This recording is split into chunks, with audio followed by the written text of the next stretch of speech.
오늘 우리에게 주신 하나님의 말씀 보도록 하겠습니다. 오늘 우리에게 주신 하나님의 말씀은 야고보서 5장 12절부터 20절까지 말씀입니다. 야고보서 5장 12절에서 20절까지 말씀입니다.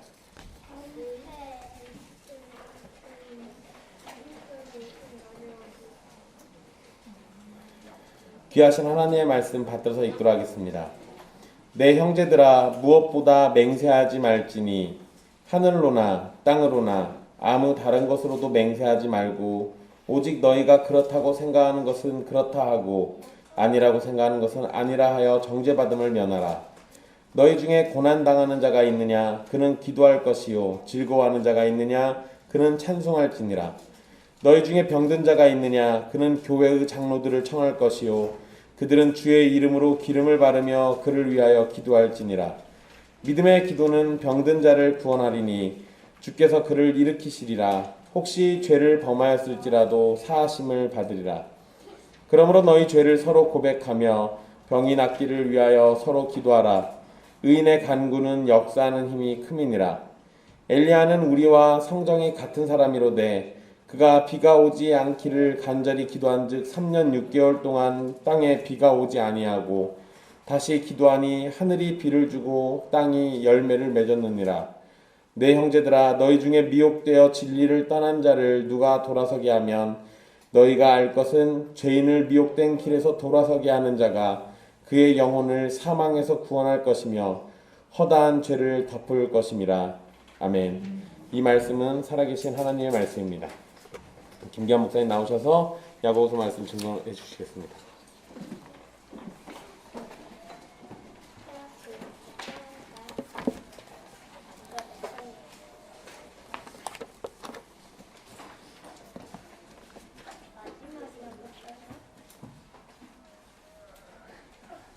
우리는 지난 시간 성도들이 어떠한 성경적인 관점, 세계관으로 어떠한 태도로 이 땅에서 삶을 살아가야 되는지 살펴보았습니다. 4장 13절부터 17절까지는 부한자들, 즉 불을 남용하는 자들에 대해서 심하게 책망했고, 그 다음에 5장 1절부터 6절까지는 부한자들, 즉 불을 남용하는 자들, 죄송합니다. 4장 13절에서 17절까지는 사업가들의 예를 통해서 허탄한 생각, 교만한 마음을 경고했고, 5장 1절부터 6절까지는 부한자들, 즉 불을 남용하는 자들에 대해서 심하게 책망했습니다. 마지막으로 5장 7절부터 11절까지는 성도들이 참고 견디며 인내할 것을 격려했었습니다. 성도들은 허탄한 자랑 대신 겸손한 마음으로 주신 은혜를 감사하며 자족하는 사람들입니다. 부한 사람들을 사모하고 또 그들을 쫓아가는 것이 아니라 다시 오실 주님을 사모하며 우리 주 예수 그리스도를 따라가는 사람들입니다. 그러므로 내 자신의 만족과 유익만을 위해 이 땅에 재물을 쌓아놓지 않는 사람들입니다. 심판날에 부자들이 쌓아놓은 모든 것이 썩게 되고 좀먹게 되고 녹이슬어 아무런 유익이 없을 뿐만 아니라 오히려 독이 되어 그들이 받을 정죄와 심판의 증거가 될 것이라고 우리는 지난 시간 살폈습니다. 성도들은 고난 속에서 가장 자비하시고 긍휼히 여기시는 주님을 바라보며 인내하는 사람들입니다. 오늘은 야고보서의 이 마지막 권면들을 살펴볼 것입니다. 오늘 본문도 크게 세 부분으로 나눌 수 있습니다. 첫 번째 부분은 12절입니다. 맹세에 대한 부분이고요. 두 번째는 13절부터 18절까지 기도에 대해서 다룹니다. 마지막으로 19절부터 20절은 참된 믿음과 행함에 대한 마지막 권면, 야고보서의 전체의 결론입니다. 먼저 12절 첫 번째 부분을 살펴보도록 하겠습니다. 맹세에 대한 권면입니다. 12절 말씀을 같이 읽겠습니다. 내 형제들아, 무엇보다도 맹세하지 말지니 하늘로나 땅으로나 아무 다른 것으로도 맹세하지 말고 오직 너희가 그렇다고 생각하는 것은 그렇다 하고 아니라고 생각하는 것은 아니라 하여 정죄받음을 면하라.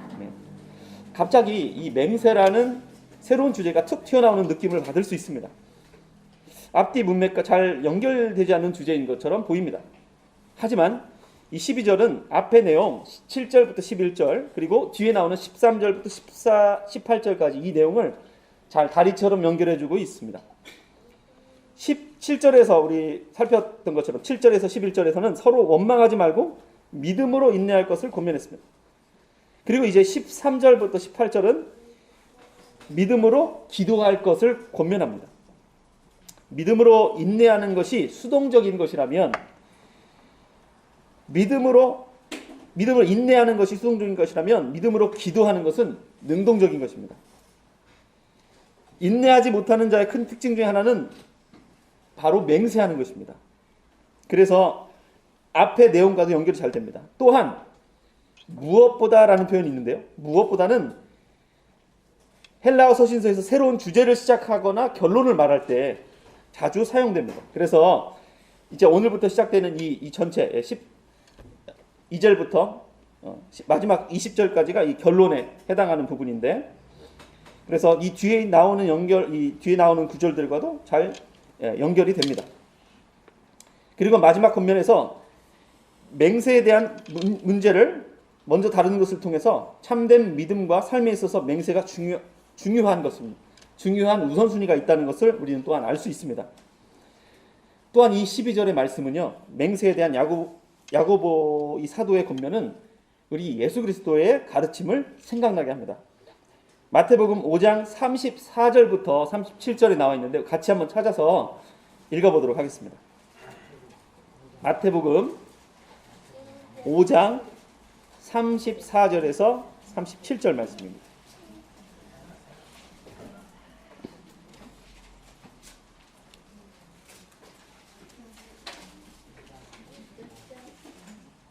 (5장) 34절부터 37절까지 같이 한 목소리로 읽도록 하겠습니다.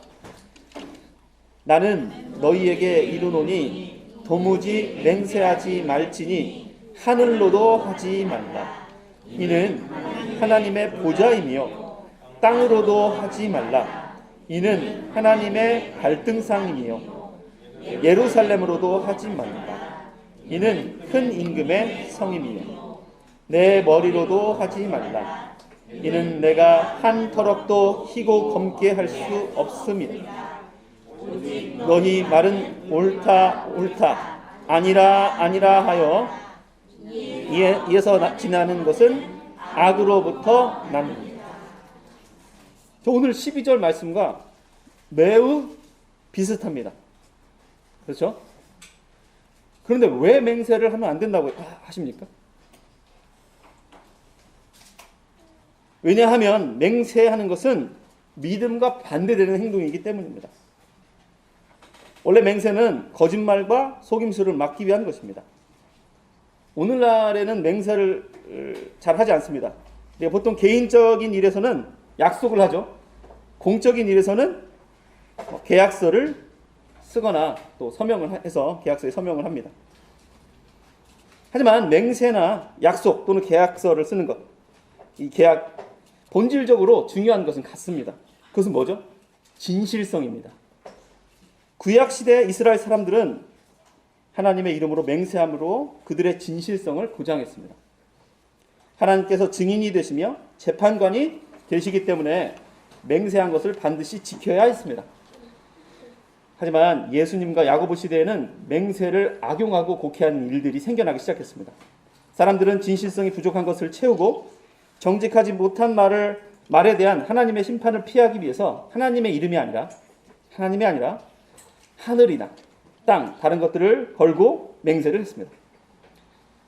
하지만 하늘이나 땅으로 맹세하는 것도 그 하늘과 땅을 창조하신 분이 누구시죠? 하나님이시죠. 그렇기 때문에 하늘과 땅을 두고 맹세하는 것 또한 결국 하나님 앞에서 하는 맹세하는 것입니다. 맹세하지 말라는 이 권면은요, 부정적인 차원과 긍정적인 차원 모두를 포함합니다. 쉽게 말하면 이 맹세하지 말라는 명령은 맹세를 금하는 것뿐만 아니라 오히려 긍정적으로 진리를 말하며 말한 것들과 약속한 것들을 지키라는 강한 명령이 있습니다. 참된 믿음을 갖고 있는 성도들은 맹세를 하지 말고 예해야 할 경우에 오직 예라고 하고 아니요라고 해야 할 경우에는 오직 아니요라고 말해야 합니다. 그렇게 해야 심판을 받지 않을 것이기 때문입니다. 성도들은 언제나 진리를 말해야 하며 언제나 약속을 지켜야 합니다. 성도들이 진리를 말하고 약속을 지킴으로 진실성이 보장된다면 사실 맹세가 필요 없습니다. 바꿔 말하면 만약 우리가 우리 자신의 말이 진실하다는 것을 보장하기 위해서 격렬한 맹세를 해야 한다면 그것은 만약에 그런 맹세가 없다면 우리 말과 약속이 믿을만하지 못하다고 인정하는 것입니다. 성도는 사람들로부터 진실성이 보장되어서 우리의 말을 입증하기 위해 맹세나 서원이 필요하지 않도록 해야 합니다. 하지만 우리가 살다 보면 우리 자신의 자발적인 의지와 관계없이 이런 맹세, 선서나 서약 등을 요구받는 경우도 있습니다. 예를 들면 법정이나 공적인 필요에 의해서 우리는 정직함과 신실성을 보증하기 위해서 맹세를 하도록 요청을 받습니다. 증인으로 설 때, 법정에서 증인으로 설 때 어떻게 하죠?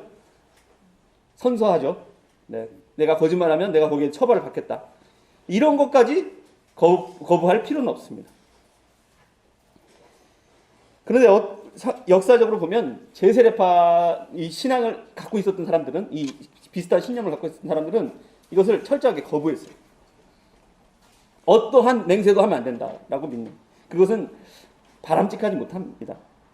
성경 전체에서 모든 맹세나 서원을 금하지는 않습니다. 예외도 있습니다. 예수님은 재판을 받을 때 맹세로 말씀하셨습니다. 사도 바울 역시 하나님을 증인으로 요청하며 서원한 적도 있습니다. 하지만 이런 예외들이 있지만 특수한 경우를 일반적으로 우리가 적용하면 안 되기 때문에 법정에서 선서를 하거나 어떤 특별한 경우에 이 서약을 하는 경우를 제외하고는 일반적으로 우리는 기본적인 원리로 돌아가서 맹세하지 말라는 이 예수님과 이 야고보 사도의 이 가르침을 따라야 할 것입니다. 두 번째 부분입니다. 기도에 대한 권면입니다. 13절부터 18절의 기도에 대한 권면이 나오는데 이 두 번째 이 주제는 아주 명확합니다. 왜냐하면 각 절마다 기도가 나와요. 기도가 꼭 나오는데 먼저 13절, 14절을 같이 읽도록 하겠습니다. 너희 중에 고난당하는 자가 있느냐? 그는 기도할 것이요. 즐거워하는 자가 있느냐? 그는 찬송할지니라. 너희 중에 병든 자가 있느냐? 그는 교회의 장로들을 청할 것이요. 그들은 주의 이름으로 기름을 바르며 그를 위하여 기도할지니라. 아멘. 앞에서 말한 것과 같이 인내가 수동적인 명령이라면 기도는 능동적인 명령입니다. 기도를 통해서 시험과 시련 가운데 좀 더 적극적으로 참여하게 되는 것입니다. 맹세하는 것을 통해서 불신앙이 드러나듯이 기도하는 것을 통해 참된 믿음이 드러납니다. 고난당하는 자가 있을 때 기도하라고 권면합니다. 참된 믿음을 가진 성도들은 여러 가지 시험과 환난을 당할 때 서로 원망하거나 또는 맹세함으로 문제를 해결하지 말고 오히려 기도함으로 하나님께 나아가야 합니다. 고난을 허락하신 하나님께 그분의 뜻을 구하며 서로를 위해 기도하는 것은 정말 중요합니다. 하나님께서는 은혜의 방편인 기도를 통해서 성도들이 고난을 이길 수 있는 지혜와 힘을 공급해 주십니다. 즐거워하는 자가 있느냐? 라는 표현에서 즐거워하다는 외부적인 조건이나 상황 때문이 아니라 하나님의 선하심을 경험함으로 얻게 되는 기쁨과 행복한 감정을 의미합니다. 하나님의 선하심을 경험하여 큰 기쁨과 감사가 넘칠 때 뭐 해야 된다고 합니까? 찬송을 해야 된다고 권면하고 있습니다. 이 찬송하다라는 이 단어는요, 프살로라는 단어인데 원래 그 악기, 하프라는 악기의 뜻입니다. 영어로 시편이 쌈이죠. 이게 이 시편이라는 단어가 여기서 왔습니다. 70인역에서는 찬양의 노래를 가리킬 때 사용되었는데 이 찬송은 기도와 밀접한 관계가 있습니다. 기도의 한 형태로도 볼 수 있습니다. 고린도전서 14장 15절에 보면 그러면 어떻게 할까? 내가 영으로 기도하고 또 마음으로 기도하며 내가 영으로 찬송하고 또 마음으로 찬송하리라 라는 말씀이 나옵니다. 이렇게 같이 등장할 때가 많은데 기도의 한 형태로 볼 수 있습니다. 이제 다음으로 이어서 교회 안에 병든 자가 있을 때 기도하라고 권면합니다. 어떻게 병든 사람을 위해서 기도하라고 명령합니까? 권면합니까? 세 가지 방법을 소개합니다. 첫 번째는 장로들을 청하라고 합니다. 장로들을 청하는 이유가 무엇일까요? 특별한 신유의 은사와 능력을 받았기 때문입니까?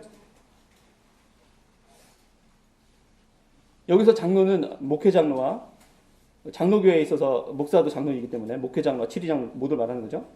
네, 여튼 그러면 장로를 부른다는 것이 그런 의미입니까? 아닙니다. 장로들은 교회 전체를 대표합니다. 그러므로 교회 장로들을 청한다는 것은 교회에 청하는 것입니다. 교회 대표인 장로들을 청함으로 성도들 전체가, 교회 전체가 함께 기도하는 것을 말합니다.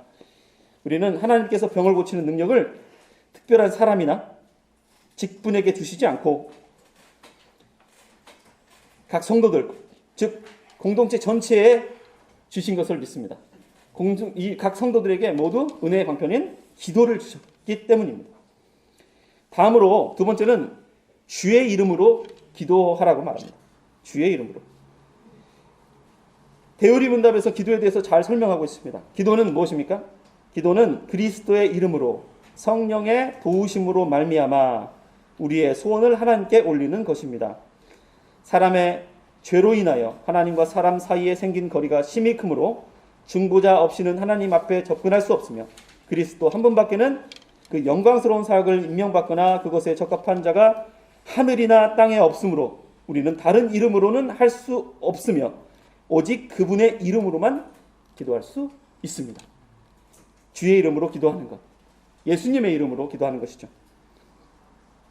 어떤 사람들은 주의 이름을 부르는 것 자체, 예수라고 외치고 예수 그리스도 외치는 것, 선포하는 것 자체에 신비한 능력이 있다고 믿는 사람도 있습니다. 주술적으로 주의 이름을 부르기도 합니다. 하지만 이것은 주님의 이름을 헛되게 부를 뿐만 아니라 망령되게 일컫는 죄악된 행동입니다. 주의 이름으로 기도하는 것은 그의 명령에 순종하고 그의 약속들을 신뢰함으로 그의 공로로 또 그의 긍휼을 간구하는 것입니다. 그의 이름을 단순히 말함으로 되는 것이 아니라 그리스도와 그의 중보로부터 우리가 기도할 용기를 얻고 또한 기도에서 우리의 담대함과 힘 그리고 이 기도를 들으시고 응답해 주실 것이라는 소망을 갖고 기도하는 것을 말합니다. 세 번째 방법은 기름을 바르라는 것입니다. 마가복음 6장 12절에서 13절을 보면 예수님의 제자들이 많은 병자에게 기름을 발라 병을 고치는 장면이 나옵니다. 하지만 왜 기름을 발랐는지 그 목적은 설명하지 않습니다. 오늘 야고보서에서도 마찬가지로 자세한 설명이 없습니다. 기름을 바르는 것에 대한 여러 가지 다양한 해석들이 있습니다. 크게 세 가지로 볼 수가 있는데 먼저는 이것을 의료적인 치료로 봅니다. 당시 기름은 약으로 사용되었습니다. 선한 사마리아인의 비유에서도 강도 만난 사람의 상처를 치료하기 위해서 포도주와 기름이 사용되었습니다. 그런데 여기서 중요한 것은 상처에 대한 치료입니다. 어떤 다른 질병이 아니에요. 그래서 야고보서에 이 기름을 바르는 것을 치료로 보기가 좀 어렵습니다. 군대에 가보신 분들은 경험을 해보셨을 겁니다. 의무실에 가면 증상이 다 다른데 나중에 약을 확인해보면 치료약이 다 같아요. 그런 경험들이 있죠. 웃으시는 분들은 경험을 해보셨을 것이고 저도 경험을 해봤습니다. 다 아파서 갔어요. 분명히 달라요. 저는 기침을 하고 다른 사람은 열이 나고 다른 사람은 배가 아픈데 약을 까보니 다 똑같아요. 질병이 다양한데 치료 방법이 한 가지일 수는 없습니다. 그렇죠? 다음은 이 기름 부음을 성례로 이해합니다. 초기 그리스 정교회는 이 본문을 근거로 성유 성사라는 것을 만들었습니다. 로마 카톨릭에서는 실성례 중에서 병자성사가 이에 해당됩니다. 종부성사라고 했는데 나중에 바뀌었죠. 성유성사라고, 병자성사로. 이름과 방법이 좀 다르긴 하지만 본질적으로는 병든 자의 몸과 영혼을 강하게 하기 위해 하는 의식입니다. 들은 이것을 세례로 인정하지만 우리는 이것을 성례로 인정하지만 우리는 이것을 성례로 인정할 수 없습니다. 이 본문 외에 다른 곳에서, 즉 전체 성경에서 이 기름을 바르며 기도하는 것에 관한 다른 근거나 명령이 없기 때문에 이것을 다 그냥 적용시켜서 일반화시켜서 이거를 우리에게 다 적용시키는 것은 무리가 있습니다. 그러므로 마지막 세 번째입니다. 기름을 바르며 기도하는 것은 하나님께서 복 주시는 것 또는 성령의 능력, 거룩하게 구별하는 이 성별을 의미한다고 우리는 상징한다고 이해하는 것이 좋겠습니다. 구약에서 하나님께서 함께 하실 때, 그분께서 복을 주실 때, 그분께 택함을 받을 때, 성령의 능력이 임할 때, 거룩하게 구별할 때, 그래서 하나님께 속할 때 기름 부음을 받았습니다. 그래서 이 기름 부음을 하는 것 자체에 큰 의미가 있는 게 아니에요. 더 중요한 것은 주의 이름으로 하는 것이죠. 행위 자체에 있는 것이 아니라. 그래서 바를 수도 있어요. 근데 이거에 만약에 이것 때문에 시험에 들고 이것 때문에 이거에 어떤 능력이 있다고 미신적으로 믿게 된다면 안 하는 게 낫고요. 그래서 우리는 안 합니다. 개신교에서도 하는 분들이 있어요. 저는 봤습니다. 근데 이거를 굳이 해서 성도들에게 이거 설명을 해야 될 거 아니에요. 그러면 그렇게 하지 않는 한 크게 안 하는 게 낫지 않을까 그렇게 생각합니다.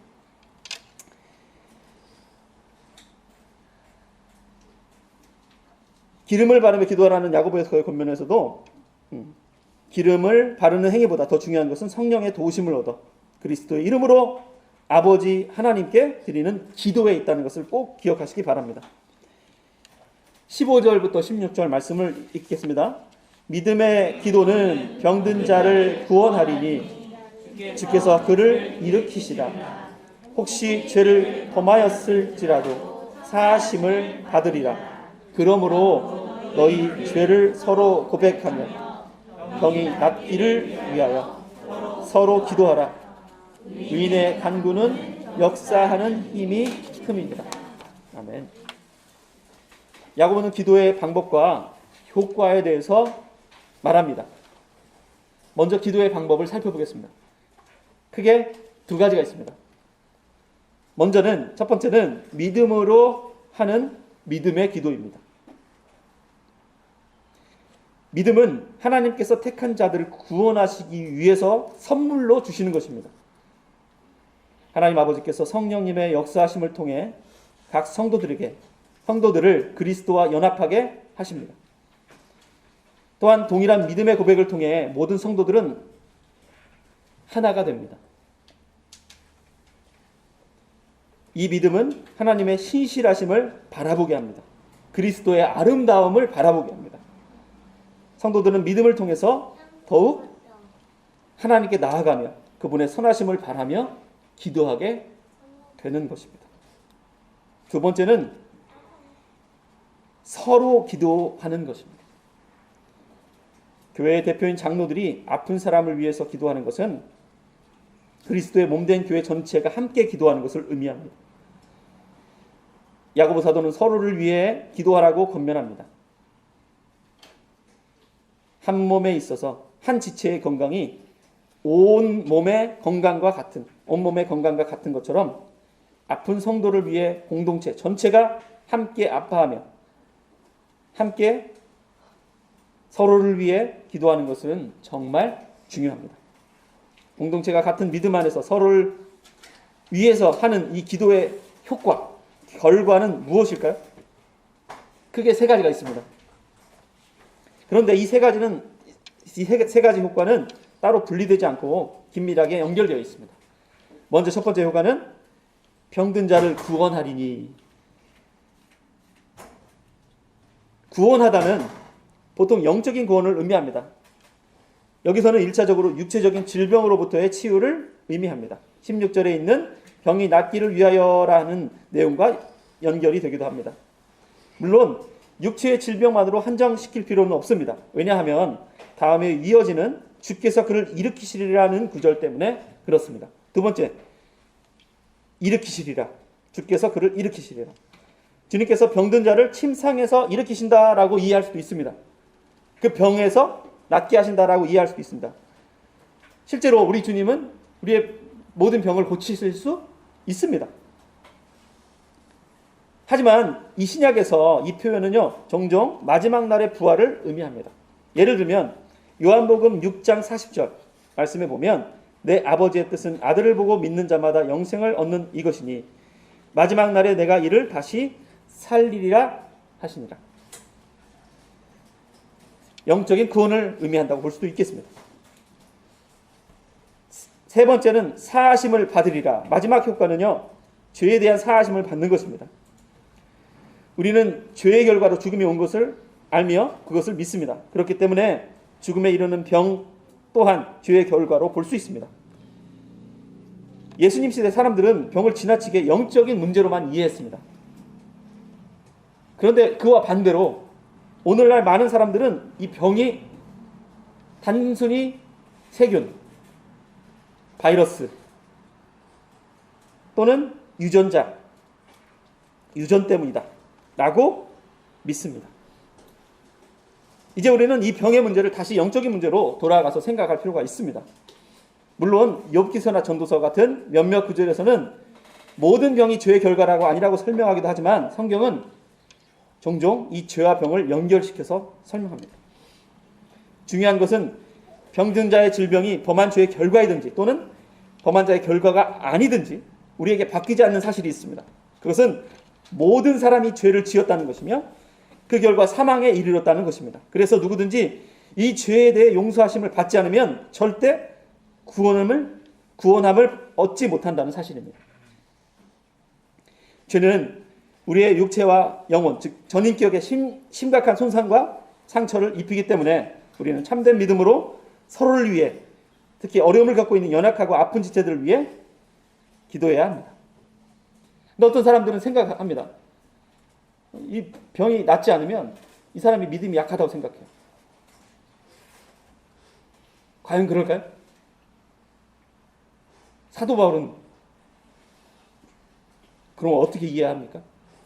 하나님께 3번이나 간구했고 많은 환자들, 많은 병든 자들을 고칠 수 있도록 하나님 능력 주시 하나님께서 사용하셨는데 그 바울은 어떻게 이해할 것입니까?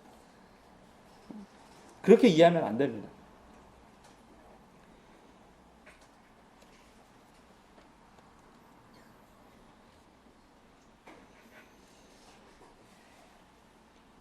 기도를 어떻게 하라고 합니까?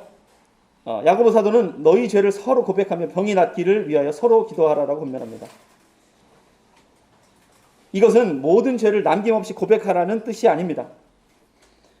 이 구절만을 지나치게 확대해서 적용하는 그런 경우들을 본 적이 있습니다. 그런 공동체 안에는 항상 큰 문제와 혼란이 있었습니다. 하나님과 여러분만이 아는, 우리만이 아는, 자신만이 아는 은밀한 죄는 어떻게 해야 될까요? 다 고백해야 될까요? 서로? 우리가 예배 시간 어떻게 하죠? 하나님과 우리만 아는 죄는 어떻게 해요? 은밀하게 우리가 기도합니다. 만약에 다른 사람과의 관계에 있어서 개인적으로 지은 죄가 있어요. 이것이 분명히 영향을 줬고 내가 그것에 대해서 회개하고 사죄하며 화해할 일이 있어요. 어떻게 해야 되죠? 해야 됩니다. 개인적으로. 또는 이것이 공적으로 우리가 죄를 지었어요. 이것이 공동체에 영향을 미쳐요. 그러면 우리 교회 질서에 따라 어떻게 해야 돼요? 함께 이 죄에 대해서 공개적으로 해야 됩니다. 회개해야 됩니다. 자백해야 되고 이거에 대해서 교회는 권징이라는 것을 통해 이 문제를 다뤄야 됩니다. 이것은 판단하고 정죄하는 목적이 아닙니다. 죄를 고백함으로 죄로부터 돌이킬 수 있는 회개의 기회를 얻기 위함입니다. 회개의 기회를 그 사람에게 주기 위함입니다.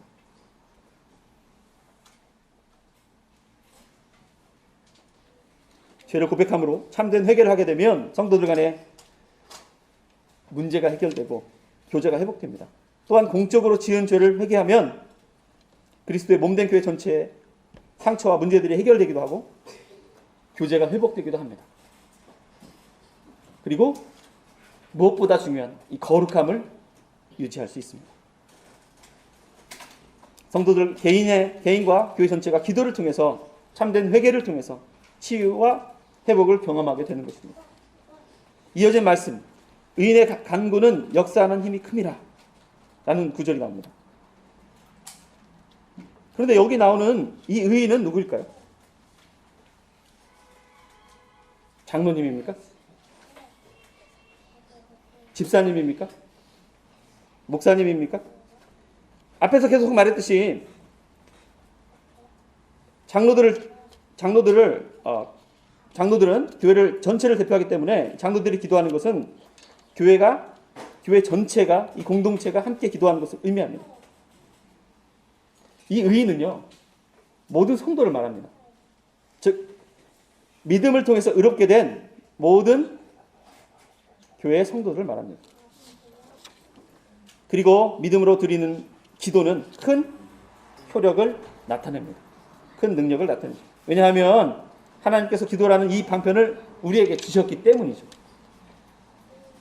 기도의 효력은 기도하는 자의 선함과 공로에 있지 않습니다. 오직 하나님의 은혜와 능력에 있습니다. 하나님 우리에게 믿음이란 걸 주셨습니다. 믿음이란 선물을 주셨죠. 그래서 믿음이란 선물을 통해서 우리는 구원을 받게 되죠. 이 믿음은 누구 거예요? 어디서 왔죠? 나로부터 나왔습니까? 아니죠. 이 믿음은 하나님께서 주신 것이잖아요. 하지만 우리로 하여금 이 구원의 역사에 그냥 가만히 있는 것이 아니라 죽었던 우리를 살리셔서 그 믿음을 주셔서 우리로 하여금 그리스도의 아름다움을 바라보며 그리스도와 연합하게 되는 이 놀라운 과정 속에서 우린 공로는 아무것도 없지만 우리로 하여금 참여하게 합니다.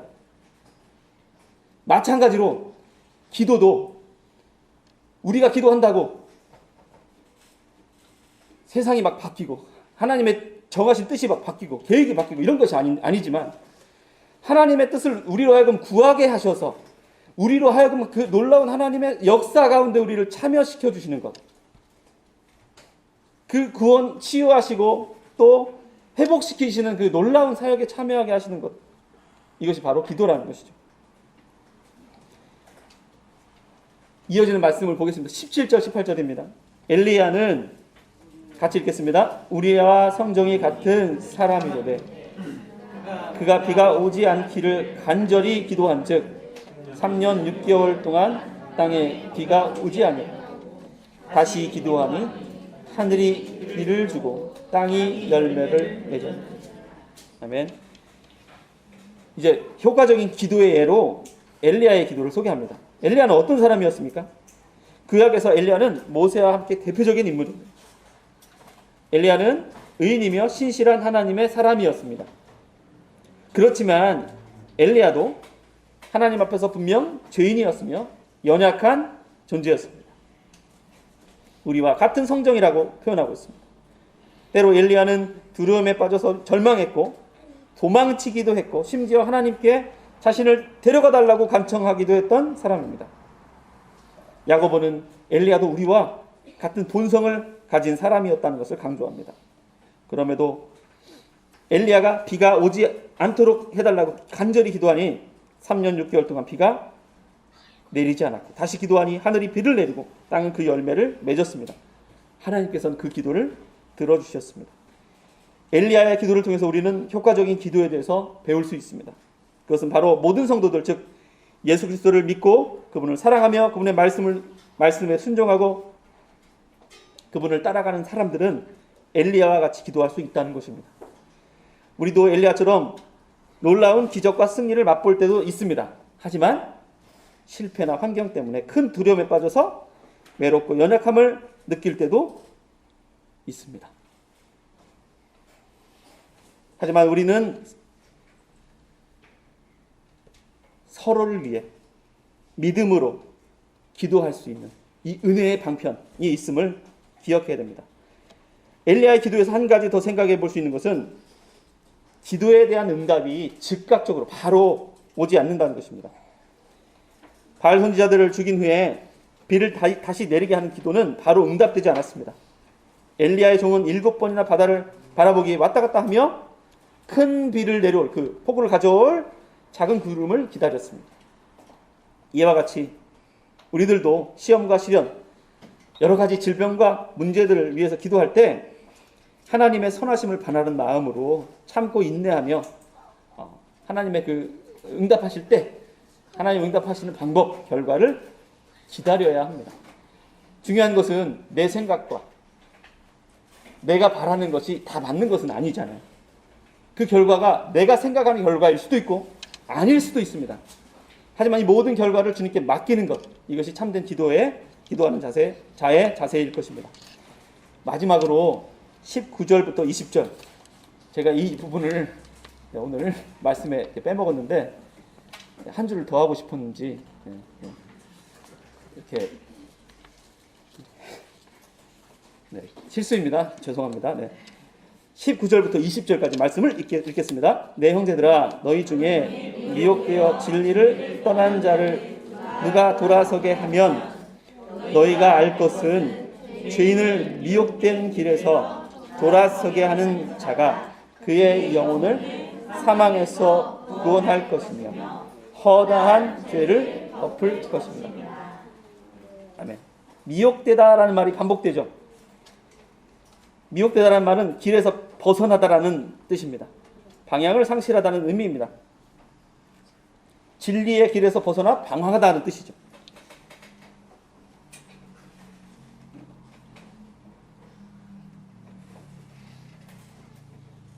이 19절, 20절은 오늘 본문의 이제 마지막 세 번째 부분인데 이 단락의 마지막이기도 하고 야고보서의 결론 마지막 부분이기도 합니다. 여기서 야고보는 행함에 대한 마지막 권면을 통해서 참된 믿음이 어떻게 행함으로 드러나는지를 강조하며 이 야고보서를 마무리합니다. 일반적으로 서신서는 인사나 축복의 말로 마무리됩니다. 하지만 야고보서는 이 권면으로 끝나게 되죠. 명령으로 끝나게 되죠. 이런 서신서가 요한일서도 이렇게 끝나는데 요한일서 마지막 구절을 보면 5장 21절을 보면 자녀들아 너희 자신을 지켜 우상에게서 멀리하라 라는 권면으로 끝이 납니다. 이것은 설교문에 가까운 설교식 편지의 특징입니다. 이 결론 내 형제들아로 시작됩니다. 내 형제들아. 내 형제들아 많이 들었죠? 많이 나왔죠? 아델포스? 네, 들었죠? 야고보는 마지막으로 한 번 더 흩어진 이 교회 성도들에게 이것을 상기시킵니다. 주 안에서 한 형제라는 거죠. 한 가족이라는 것입니다. 하나님 같은 아버지, 같은 믿음을 가지고 한 성령 안에서 내 형제들아. 또 그 사람들을 사랑하는 마음으로 그들을 부르죠. 제가 이 야고보서를 시작할 때 첫 번째 설교 때 했던 내용을 기억하시는 분들이 있을 것 같은데 그때 강조했던 내용 중에 하나가 이거였어요. 뭐냐면 우리는 설교를 들을 때, 말씀을 들을 때 항상 어떻게 해야 된다고 했어요? 개인적으로 적용해야 됩니다. 왜냐하면 개인적으로 적용해야 될 부분들이 많이 있어요. 하지만 동시에 우리는 어떻게 받아야 된다고요? 공동체적으로, 교회적으로. 우리는 함께 받고 그 말씀을 함께 적용하고 함께 살아내야 합니다. 왜냐하면 이게 사실 당연한 거예요. 왜냐하면 우리의 삶은 나 혼자 살아가는 것이 아니라 함께 살아가는 것이기 때문에 당연히 함께 받고 함께 적용하며 살아가는 거예요.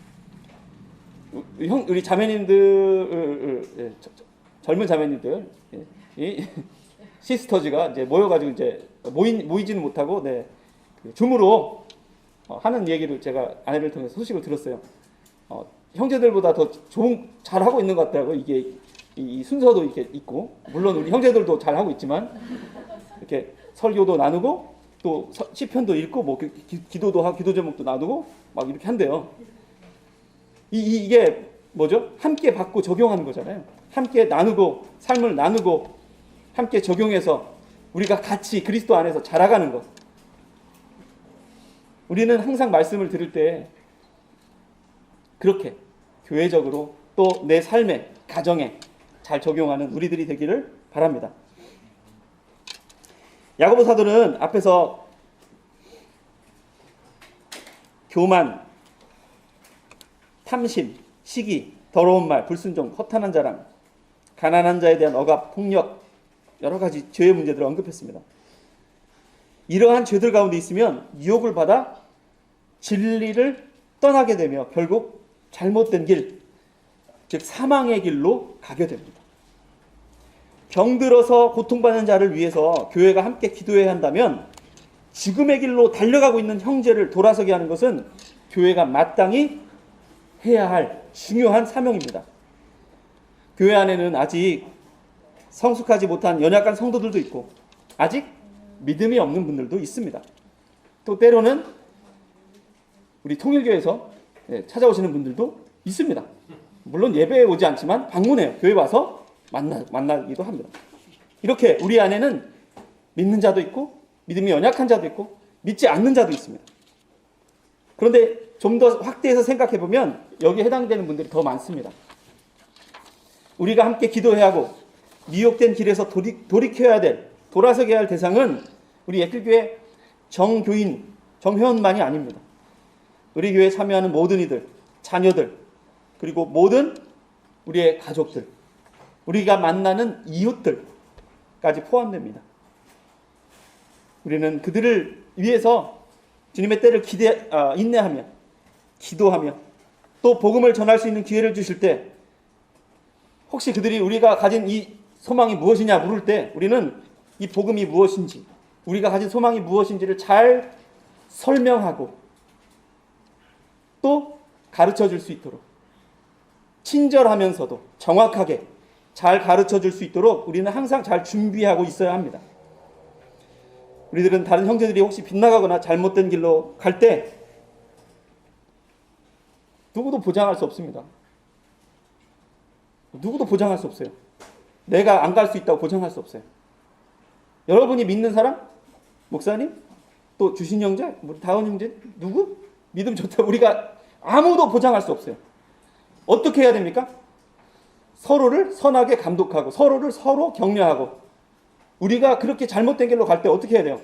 그러니까 너 아웃이야. 넌 끝이야. 해야 됩니까? 아니죠. 우리 형제잖아요. 한 형제잖아요. 우리가 어떻게 해야 됩니까? 비방하고 판단하기보다 그들을 권면하고 잘못된 길에서 돌이킬 수 있도록 아무도 보장할 수 없어요. 그러니까 우리가 함께 사는 거예요. 우리가 서로 거울이 되어지고 서로 그렇게 함께 잘못된 길로 갈 때 제가 혹시 선교지에서 잘못된 길로 가려고 할 때 여러분은 감독을 해주셔야 돼요. 그냥 보내놓고 마시면 안 되고 계속해서 그렇게 돌이킬 수 있도록 서로 사랑하며 그렇게 하기를 바랍니다. 믿음이 없는 사람들은 참된 믿음이 아닌 사람들, 거짓된 믿음, 죽은 믿음의 사람들은 비방하고 판단하지만 우리는 사랑하는 마음이 있기 때문에 사랑으로 돌이킵니다. 어떤 사람들은 사랑하는 마음이 없기 때문에 잘못된 길로 가는 사람들을 분석하고 판단합니다. 그리고 두루다니며 그 사실을 퍼뜨리고 공개적으로 비방합니다. 자신이 마치 재판관인 것처럼 정죄하며 판단하는 것이죠. 하지만 우리가 앞에서 살폈던 것처럼 어떻게 하라고 권면하죠? 정죄하며 비방하지 말라고 했어요. 사망의 길로 달려가는 그 영혼을 사망에서 구원하기 위해 그 영혼을 위해서 기도하며 그 영혼을 돌이켜야 됩니다. 그리고 돌이킬 수 있도록 권면해야 합니다. 이것은 우리들 개인에게 적용될 수도 있고 또 교회적으로 적용할 수도 있습니다. 교회에서는 권징이 바르게 시행되어야 합니다. 권징은 예수 그리스도에 의해 교회에 위임된 신적인 권한입니다. 지속적으로 죄를 짓고 죄에 빠진 이 교회 성도들 바른 길로 인도함으로 교회 질서를 세우고 무엇보다 교회의 순결과 하나님의 영광을 위한 것입니다. 하나님은 각 성도뿐만 아니라 교회 공동체를 사용하셔서 그리스도인을 성장시키기를 원하십니다. 교회의 권징도 이런 수단 가운데 하나입니다. 하나님은 권징을 통해 하나님의 자신의 백성이 성화의 길을 걸을 수 있도록 만들어 주시며 죄 지은 자에게는 회개의 기회를 주십니다. 권징의 대상은 모든 성도들입니다. 또한 권징을 시행할 때 가장 중요한 것은 사랑으로 해야 한다는 것입니다. 방금 계속 강조했듯이 그 목적은 정죄와 판단과 비방과 심판이 아니라 회개함을 통해서 돌이키고 회복할 수 있다는, 회복하는 것이라는 사실을 우리는 꼭 기억해야 됩니다. 우리 옛길교에서도 이 권징이 잘 시행되어서 계속 말씀 안에서 성장하고 성숙하고 그런 공동체가 되길 바랍니다. 서로 사랑하는 공동체가 되길 바랍니다. 베드로전서 4장 8절 말씀처럼 무엇보다 뜨겁게 서로 사랑하는 우리가 되길 원합니다. 사랑은 허다한 죄를 덮기 때문입니다. 사랑은 죄를 드러내는 대신 죄를 덮습니다. 사랑은 판단과 비방을 하는 대신 용서와 기도를 합니다. 사랑은 생명을 죽이지 않고 생명을 살리는 것이기 때문입니다. 예수 그리스도께서는 십자가를 통해서 죄인들의 죄를 제거해 주시고 덮어 주셨습니다. 죄와 허물로 죽었던 하나님과 원수였던 죄인을 용서해 주셨을 뿐만 아니라 의의 길로 돌이켜 사망에서 생명으로 인도하셨습니다. 예수 그리스도를 믿는 참된 믿음은 그분께서 보이시고 행하신 그 길을 따라가는 것입니다. 예수 그리스도의 사랑에 감탄하거나 또는 단지적 지적으로 동의하는 것이 아니라 그분이 가르쳐 주시고 보여주시며 친히 행하신 그 길을 묵묵히 순종하며 따라가는 것입니다. 우리는 10번에 걸쳐서 야고보서의 말씀을 살폈습니다. 혹여 제가 잘 해석하지 못한 부분들이 있거나 더 자세한 설명이 필요한 부분은 조후에 황철민 목사님께서 모든 것을 맡겨드리고 보충해 주실 것을 부탁을 드립니다. 야고보서는 시험과 시련, 말씀을 듣는 것과 행함, 말조심, 고난, 인내, 온전함, 부에 대한 욕망, 참된 경건, 참된 지혜, 믿음의 기도 등 다양한 주제들을 우리가 이 야고보서를 통해 살폈습니다. 그런데 이 다양한 주제들 속에서 우리가 꼭 잊지 말아야 될 것, 이 다양한 주제를, 모든 주제를 연결시키는 것, 핵심 주제가 있어요. 그건 뭐죠? 참된 믿음입니다. 하나님께서는 구원 받는 성도들에게 은혜로 이 믿음을 주시는데 이 믿음은 살아서 역사하는 믿음입니다. 참된 지혜를 구하며 진리를 사랑하며 경건한 삶으로 생명의 말로 화평케 하는 삶으로 교회와 연약한 자들을 위한 기도와 감사의 찬양의 열매로 시험과 시련 가운데 참고 인내하며 죽음의 길로 달려가는 그 영혼들을 불쌍히 여기며 그들을 생명의 길로 돌이키는 그 행함이 있는 살아있는 믿음입니다. 우리 모두 이 믿음으로 하나님께 영광 돌리기를 간절히 원합니다. 기도하시겠습니다. 하나님 아버지 감사합니다. 부족한 종을 통해 야고보서의 말씀을 전하게 하시니 감사합니다. 우리 공동체에 주신 이 야고보서의 말씀을 잘 붙들고 말씀 따라 순종하며 살기 원합니다. 우리에게 믿음을 주셔서 감사합니다. 진리의 말씀을 우리 마음에 심어주시고 그 말씀을 통해서 이 믿음이 날마다 더욱 자라나길 원합니다. 우리의 믿음이 죽은 믿음, 헛된 믿음이 되지 않게 하여 주시길 원합니다. 참된 지혜를 구하고 참된 것을 말하고 참된 경건의 삶을 살게 원합니다. 세상의 불을 동경하며 따라가지 않고 허락한 것에 감사하며 자족하길 원합니다. 주신 것들을 지혜롭게 잘 사용하는 우리가 되길 원합니다. 모든 우리의 길교회 성도님들 말씀을 통해 세상을 잘 분별할 수 있는 성경적인 세계관을 갖길 원합니다. 지혜의 말로 오직 덕을 세우게 하시며 무엇보다 마음으로 새롭게 함을 받아 이 땅에서 하나님께 영광 돌리는 우리 모두 되길 원합니다. 날마다 그렇게 거룩한 삶을 살기 원합니다. 서로를 위해 기도하길 원합니다. 연약한 자들을 위해 더욱 기도하며 죽음의 길로 가는 자들을 돌이킬 수 있는 우리가 되길 원합니다. 무엇보다 서로 더욱 뜨겁게 사랑하는 우리가 되길 원합니다. 예수 그리스도 이름으로 기도합니다. 아멘. 강복선언 하겠습니다. 주 예수 그리스도의 은혜와 하나님의 사랑과 성령의 사귐이 여러분 모두와 함께하기를 빕니다. 아멘.